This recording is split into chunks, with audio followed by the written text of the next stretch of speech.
ایک بہت بڑا گھر تھا جس کے مالک کا نام کلیم صاحب تھا۔ وہ تنہا رہتے تھے اور لوگ کہتے تھے کہ وہ بہت سخت مزاج کے ہیں۔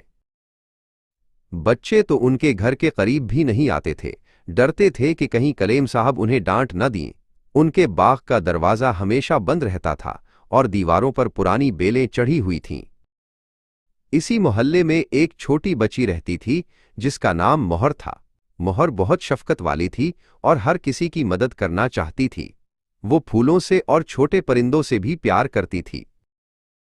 ایک دن مہر نے دیکھا کہ کلیم صاحب اپنے گھر کے سامنے سے گزر رہے ہیں اور ان کے ہاتھ سے کتابوں کا ڈھیر گر گیا۔ کتابیں گلی کی دھول میں بکھر گئیں۔ سب لوگ رک کر تماشا دیکھنے لگے، لیکن کوئی مدد کو نہیں آیا۔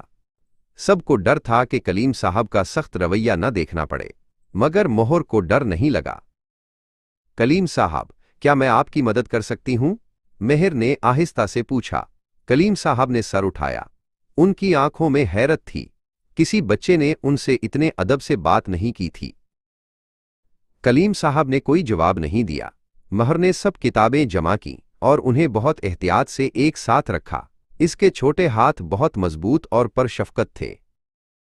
مہر نے کتابوں کا ڈھیر کلیم صاحب کی گود میں رکھ دیا۔ یہ لیں کلیم صاحب، اب یہ نہیں گریں گی۔ اس کے بعد وہ ہاتھ ہلائے بغیر واپس بھاگ گئی۔ اگلے دن کلیم صاحب نے ایک عجیب کام کیا۔ انہوں نے اپنے باغ کا دروازہ کھول دیا اور ایک میز پر تازہ پکے ہوئے مٹھائیاں رکھ دیں۔ مہر دوپہر کو وہاں سے گزری۔ وہ دیکھ کر حیران ہوئی کہ باغ کا دروازہ کھلا ہے۔ کلیم صاحب نے اسے اندر آنے کا اشارہ کیا۔ مہر ادب سے اندر گئی۔ بیٹی، کیا تم میری دوست بنو گی؟ کلیم صاحب نے کہا۔ مہر مسکرائی اور کہا، ضرور کلیم صاحب، مجھے آپ سے مل کر خوشی ہوگی۔ مہر کی شفقت نے کلیم صاحب کی تنہائی کو ختم کر دیا، اور کلیم صاحب نے سب کو سکھایا کہ بڑوں کا ادب صرف ڈر نہیں بلکہ محبت اور ہمدردی سے ہوتا ہے۔